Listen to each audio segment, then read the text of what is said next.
Hey everybody. So I'm kind of doing a combo today of church and Feminist Friday. So it occurred to me lately, as I'm going on dates and meeting people and whatever, that there is a big part of me that I never tell them about my YouTube channel. I never tell them about all of this work that I'm doing to kind of bring the stuff that I'm learning in my music and whatever to the world. And I wondered why that was. I'm like, why am I hiding this part of my life? Like, what is it in how I was raised, or, my belief about myself, or my belief about the subject matter that makes me go, let's wait till he knows me a little bit better first. And then it occurred to me, oh yeah, I was raised in the church. Hallelujah. So here's the thing. When you are raised in the church and you are someone with a big personality, or even someone with a bigger body, or you're too much in some way, we are trained from a young age through biblical thought and biblical content that we need to be quiet and go knit a sweater. I'm going to tell you some of the verses that kind of got us there. So basically, Proverbs 31 woman, who is the bomb diggity in the Bible, is the one who basically gets up early and works her butt off making clothes for everybody that she knows. And I don't make clothes. I'm not on Project Runway, but it's like, stay in the home and be quiet. The whole Bible basically talks about women as pocket squares for men. Right? She is his helper. She was made to help him. And I'm like, dude, outside of a man, what's my identity then? The Bible's like, I don't know, dude. So Titus 2 talks about how self-control, talks about women as needing to have self-control, be pure, work at home, and be submissive. Again, everything is as it relates to the dude, right? Be quiet, don't embarrass your husband. Ooh. So then, 1 Timothy is a freaking doozy. Basically, let a woman learn quietly. With all submissiveness, right? Do not permit a woman to teach or exercise authority over a man. Rather, she is to remain quiet. Oh my Lord. Not the best. I don't know about you, but I know a lot of guys who are freaking dumbasses, right? So if we always have to be waiting for these guys to get their shit together so they can lead and we can be sure. These guys, so many men in North America hate a woman who is manipulative, right? You're like, I don't want a woman who is manipulative, just be straightforward. But you wonder why. We are in a culture, even if you're not Christian, I grew up in a Christian home and bloop, we are from a culture that is based on this theology, right? This theology educates how we educate our girls, right? So we are taught, you may not be able to be the leader, really technically, but what do they say? He's the head and the woman is the neck, right? And the woman just directs the head wherever she wants. No wonder we have manipulative women around, because we don't feel empowered, because we're taught from a very young age that we don't have the power.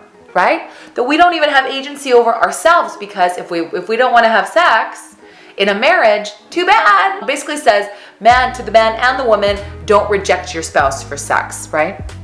I'm going to say, just generally speaking, that not a lot of husbands are rejecting their wives for sex, right? So that's basically, it's a message to the wives, don't be a prude, Mildred, right? There's tons and tons of text about submission, so I won't go through it. Tons about women submit to your husbands as he is the head of the home. Cool. If my husband's being an idiot, no. Sorry, no. It's just brutal to me. No wonder women grow up kind of digesting this and going, how do I, as a big personality or even a bigger human being, how do I exist? How do I not feel ashamed of myself, right? There is also a verse that talks about how older women need to basically older women need to be quiet and not drink wine and teach the younger women how to be quiet and submit to their husbands, right? And I just thought, how many postmenopausal women do you know who get quieter and don't drink wine? So, something's broken.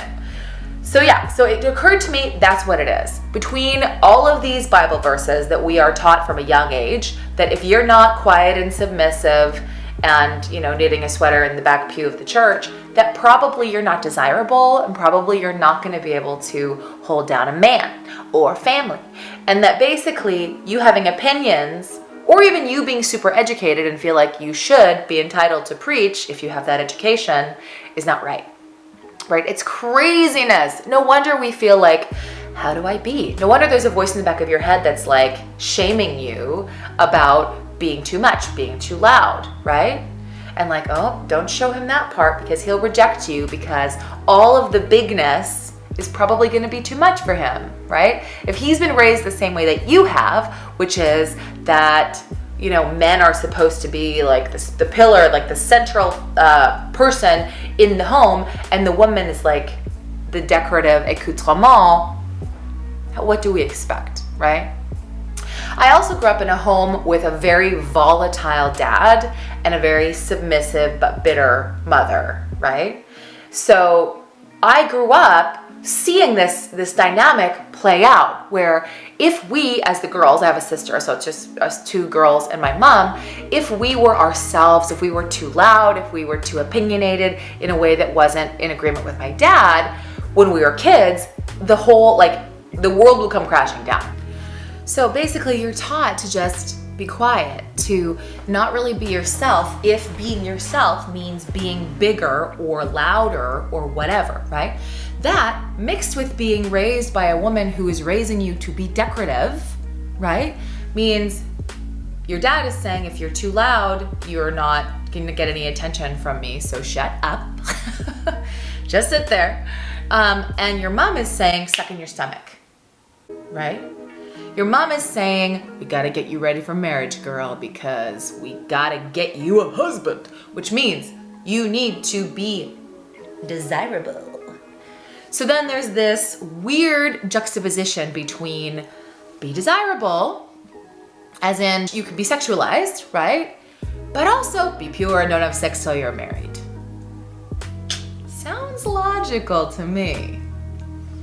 So basically, it's interesting because I see these things kind of manifest in my adult life where I go, why do I feel like when I'm on a date with a guy, I maybe shouldn't make that a joke that I think is funny. I should hold back.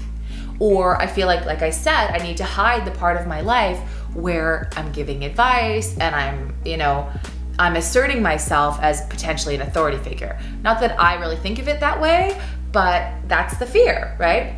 So it's that ingrained, be quiet, be attractive, right? Because there's some videos where I'm a little double chitty and where I don't look totally amazing. And I think there is that voice in my head that's like, uh-oh, girl. So I think it's something to think about as women who grew up in the church or women who grew up with mothers who taught us to be decorative or fathers that taught us to be quiet. When you're a lot, it's seen as masculine. It's seen as unfeminine to be funny. It's seen as unfeminine to be boisterous and to, speak your mind and to have opinions. I was talking to this guy the other night and he's awesome. He's such a cool guy. And we were texting about philosophical things, right? We're talking about love and freedom. And I went into this, I took a deep dive into, love and freedom as far as surrender. Because I had heard a quote of there's no love without consistency. And that really struck a chord with me. And then of course, what it says in the Bible, in the New Testament, Jesus says, there's no fear in love, but true love drives out fear, right? So I was talking about the philosophy of being able to be in a love relationship and everyone feel like they have freedom within that situation. And then he didn't write back and he kind of pivoted after I wrote this little paragraph. And my first thought was, which makes me cringe, but my first thought was, oh shit, why did I take such a deep dive? I felt almost regretful that I had been so assertive with my intelligence, I know, ridiculous, right? To me, I was like, and then I was like, whoa, where is this coming from? And again, I could go back and go, oh no, that's why. Because we're taught, see what the man needs and meet that need. Because biblically, that's what the ladies did, right? Knit him a sweater, have sex with them, don't say words. Not the best. So basically, when we find ourselves wanting to shrink in order to be the pocket square girl, no. It's time for men to acclimate to the idea that we are human beings with opinions, and we may be better at different things, and they may be better at different things, generally speaking. You know, we don't have to go like, we do everything and we don't need you. No, like there are things that your dude's gonna maybe be better at and you're gonna be better at. But at the end of the day, I'm tired of this voice in my head that's like, don't speak the truth. Don't use too big of words, right? Ugh. Don't do anything that's where you're going to eclipse him and make him feel small. Now, I'm not saying that in an unkind way. Obviously, I'm not going to be like, but if I'm just being myself and it's emasculating to a man, I guess he's not my dude. That's the lesson here. Ladies, all of this stuff, if you grew up in the church, you have digested all of this patriarchy, right? That's basically saying to women, be quiet, right? These dudes were scared of us, you know, and they also weren't really educating women, right? Now we're educated. So let's, you know, stop feeling ashamed of our bigness. Let's come out as our full selves, and then men will know, oh, this is what we're dealing with, and rise to it. This is very optimistic, but let's raise the dialogue and let's stop shrinking for the sake of the weaker person. Like, I love you, this is what I need, and hopefully you can get there with me. Anyway, so I'm gonna try to be more my full self at all times, even though, you know, there's something in the back of my mind that's like, no, shh, you're never gonna find a husband. Anyway, if you're into this content, I'm gonna be making some more music today and try to be putting it up this week. Subscribe, ring the little bell. If you are in Vancouver, I have a show February 20th at the Sylvia Hotel from 8 to 10. It's right on Sunset Beach, and right behind where I sing, you can like see the sun or see the beach, and it's beautiful. So hope to see you there. Yeah, love you, mean it. Bye.